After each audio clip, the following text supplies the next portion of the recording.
There's this deep, often uncomfortable tension we all face. When does protecting our own cross a line? When does loyalty to our tribe clash with what we feel are fundamental human values? We're going to use a recent, pretty controversial moment to really dig into this timeless ethical dilemma. And the whole issue really starts with this question: what happens when our moral framework seems to apply to some people, but not to others? When our compassion has a very clear, very defined border. This quote, wow, it just cuts right to the heart of it.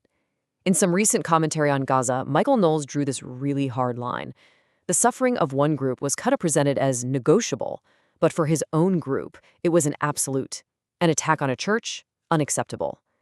And that single moment is our way into a much, much bigger moral conversation. So look, this isn't just about a political talking point.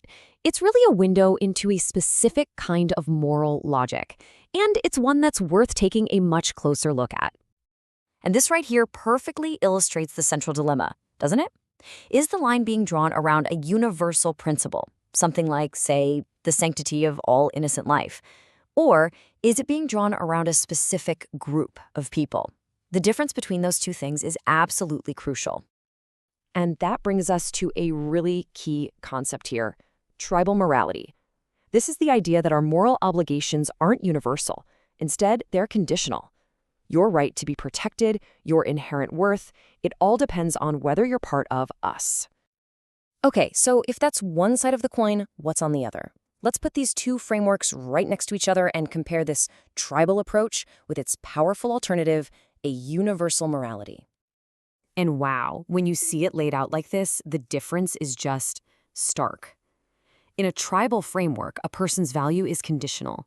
Protection is for the in-group first, and violence against outsiders can be explained away. But in a universal framework, value is inherent in every single person. Protection isn't a privilege of belonging, it's a fundamental right for all. Now, to make this less abstract, let's consider this really powerful example: Jewish individuals and thinkers who publicly criticize Israel's actions. Now, this isn't just about a political disagreement. This is a real-world demonstration of what universal morality looks like in action. And you have to understand, choosing a path like that takes immense courage. These people are often accused of betrayal. Their very identities are called into question. They risk their whole sense of belonging, and they know full well their words could be twisted and weaponized by real anti-Semites who wish them harm. This quote from Dr. Gabor Mate, whose own family was just devastated by the Holocaust, it just perfectly captures this stance. It's his powerful refusal to let your own trauma become a license to inflict trauma on somebody else. It's the choice to break the cycle.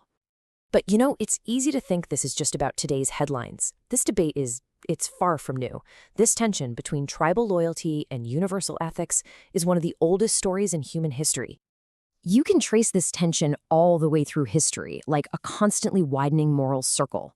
You see it way back with the ancient Hebrew prophets who demanded justice for foreigners. You see it with the Greek philosopher Diogenes, who basically rejected narrow allegiances to become assistant of the world. The idea just explodes during the Enlightenment with thinkers like Kant, and then it gets stress-tested by modern critics like Fanon and Arendt, who called out the hypocrisy of nations that preached universal values while practicing tribal oppression.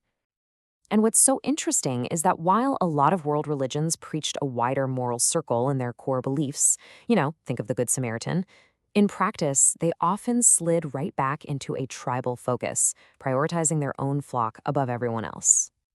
Okay, so after all that history, what does this all mean for us right here, right now? What is the actual test of our moral convictions? How do we know if they're the real deal? Think about it. It's easy to care for your own family, right? Your own community. That's practically instinct. The difficult test of morality, that comes when you're asked to care for someone else's community. It really boils down to three simple but incredibly powerful questions. Can you feel empathy when it's not your group? When the fire is at your neighbor's house, not your own? When the children who are suffering aren't yours? That is when our real humanity shows up. And isn't it true that when we look back through history, the people we hold up as moral giants are almost always the ones who did exactly that? The prophets who spoke truth to their own kings, the abolitionists who fought for the humanity of others, the dissidents who stood up against their own governments. They all chose a universal principle over their tribal loyalty. And so that leaves us with a really direct, really personal challenge. Where do you draw your moral line? Is it wrapped tightly around your tribe, your nation, your faith? Or does it extend outwards to include every human being just because they're human? That is the question at the very heart of this ancient and still very urgent debate.